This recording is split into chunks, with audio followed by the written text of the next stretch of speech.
Okay, welcome to another episode of Fast Break Points. This is the show on our YouTube channel where we discuss random topics for 10, 12 minutes. With me on the show tonight, I have two of the brothers here from the Websites Network. I have Stace over here from the Counter Ruck. What's up, man? Hey, what's up, brother? Thanks for having me, bro. Good to have you on board. And Tana over here from the technology podcast, PolyTech Talk. How's it going, brother? Hey, what's up, Cams? Yeah, long time no speak, guys. Okay, last Saturday you guys were actually at the Spark Arena to watch the Joseph Parker Jr. Firefight. My first question is, how's the atmosphere on the night? Start with you, Stace. Yeah, no, it was awesome. It was awesome, with all the stuff that's happening with COVID. It was good to see packed stadium. The actual fight itself was a bit of a build-up. I think Tana could probably speak a bit more to that. But I know some of the undercard fights were really good. And I remember they had the announcement that we were on lockdown level 3. But in that stadium, it was level 0, and everyone was tucked in there like sardines. So hopefully no one was from that gym that went to the fight. But no, it was good atmosphere. I really enjoyed it. So hopefully they can have more of those types of events around Auckland and in New Zealand, because I'll definitely be keen to go to more. Because it was a pretty surprise announcement when the Prime Minister came on the TV about 9 o'clock that same night. And yep. I think for everyone at the stadium, like, I think everyone's phones just went off with that COVID alert. So how was that when that happened for you, Tana? Yeah, no, it was pretty freak, like, because we were outside, and so I think people had started, seeing their Facebook messages in between the fight. And then that's when everyone got the alert too. So there's a bit, I guess, just that feeling you always get when you hear that buzz. But I think, like Stace was saying, I think that kind of lifted that party mode for the crowd, and even the announcers, when they announced it during the thing, they're like, oh, look, this is happening tomorrow, but right now, who's ready to watch some fights? The crowd's just like, yeah. So I think it was everyone trying to make the most of that night, knowing that, tomorrow night was, tomorrow morning was lockdown again. So, yeah, it was a amazing atmosphere. I think New Zealand boxing crowds, we're not the smartest of boxing, audiences, but I think the fact of COVID and coming, it was amazing to see such a packed fight for that card. And so it was good for boxing and good, I guess in general for people to get out and just enjoy the night. So it was a good atmosphere for the fight. Yeah, I know that lockdown started at 6 a.m. So Tana was out in town till 5:30, trying to get every last minute in. And then I think I drove past you a few times, sleeping at the bus stop somewhere. Yep. But other than the main event, what other fights stood out for you guys, Tana? There was the young Tongan boy. I forgot what his name is. Something boy. They're calling him the wild boy. Yeah, wild boy. Yeah, he had an awesome fight. Like that went to the cards and it ended up being a draw. But no one in the stadium thought that was a draw. He pretty much touched out the guy up real well, and then for there to be like a 10-8 round where he got a point taken away for a low blow. So it was real shocking to see that come out as a draw. I'm not sure how they got that. But yeah, heaps of really good undercard fights. That Naika's fight was a bit of a, I don't know what happened there. That was a bit of a upset. Just a waste of time to see his first pro fight. So that was, I was expecting good things from him. So that was kind of took the shine off his fight too. How about you, Stace? What other fights stood out for you besides the main event? Yeah, I think the one that Tana mentioned was the one that stood out for me. That David Nika was one I was looking forward to because he was quite hyped up in the amateurs. I think he won a gold medal at the Commonwealth Games in 2018. And he was destined to fight at the Olympics before COVID postponed everything. So I'm not sure what his plans are if he's going to go pro, but when you look at his amateur career, and he's already got a bit of a profile here in New Zealand, I know that was a fight that I was really looking forward to seeing, just how it'd go in the pro ranks. But yeah, I was a bit underwhelmed, a bit like Tana, but not that you can be too critical of a guy in his first pro fight. I mean, that's probably the biggest crowd he's fought in front of, maybe outside of the Commonwealth Games, so he could have been a little overwhelmed. He's still a young man and he'll grow from that, but yeah, I think that's just more a name to keep an ear out for, that David Nika. just someone to keep out, watch out for. So the heavyweight scene in New Zealand is looking pretty good with Parker and Farr. There's a couple of other guys. Now this other young guy coming through. So some good heavyweights at least that we can look forward to. Yeah, definitely. This morning I got a text from Dan's, and he said that there's big news that Kevin Barry and Joseph Parker have parted ways.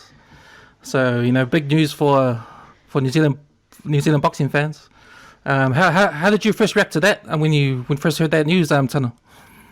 Yeah, it's bittersweet. I think just hearing the way they parted. I think the hardest thing for me feels like it might be late, like after the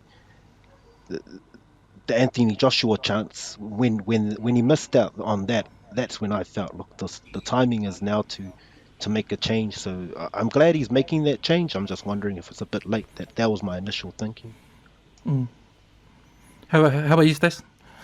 Yeah, I was quite happy, to be fair. Like, I think Tana sort of mentioned it, where it feels like Kevin Barry's taken him as far as he can. He's taken Joe as far as he can get. And when we look at that last fight against Farr, and even that fight against Anthony Joshua, one of the main criticisms of Kevin Barry was, his inability to alter his game plan. They've got a solid plan A, but if that doesn't work, he doesn't have any plan B that he can fall back on. And even when he was training David Tua way back then, if you look at that fight against Lennox Lewis, that plan A was just to get that left hook, and if that wasn't working, which it wasn't, he's got nothing else. And I think, that's sort of my main criticism of Kevin Barry, is his inability to alter game plans. So he makes a lot of his fighters look quite one-dimensional, and I think Parker's fallen into that thing, and David Tua was like that before, when he just had that left hook and not much else. So I'm sort of happy about it. I think that he needs to make some changes, learn some new styles, develop a bit more, and I think that changes is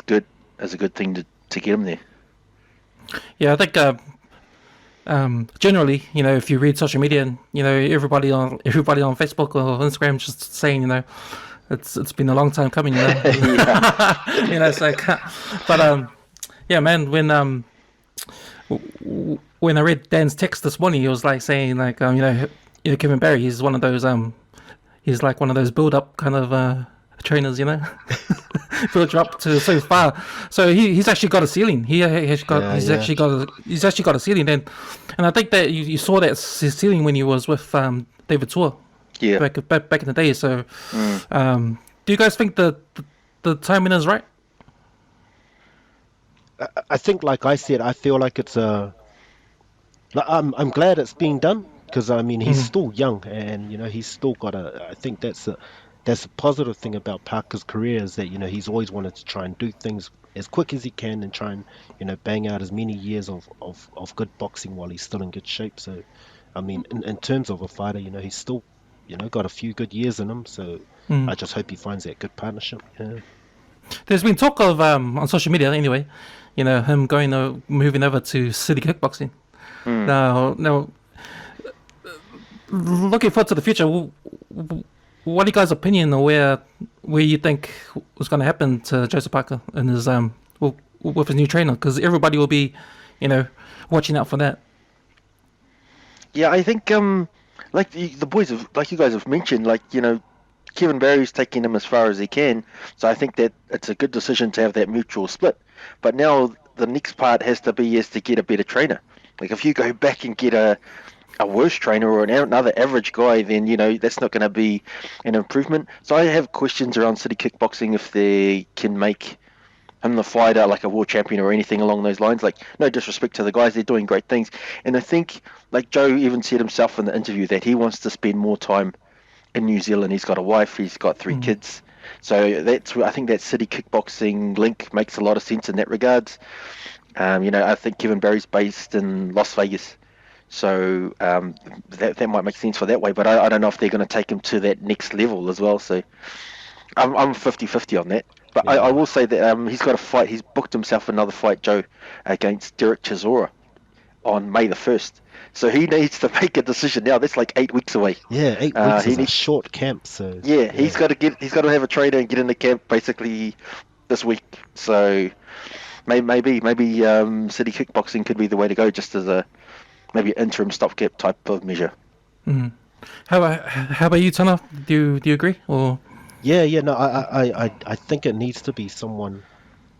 It has to be better. You got to have someone who's been tested and taken someone, past where Joseph is now. And within New Zealand, there is no one of that capacity, and that's the thing. I mean, it's I don't think he's got the years to experiment and start working with someone from city kickboxing. As much as those, they've got world class fighters as well. I think they've brought those fighters from nothing, and that's you know becoming breakthrough fighters. Whereas I think Joseph needs someone who's got that international experience, who's actually done it and taken a fighter all the way.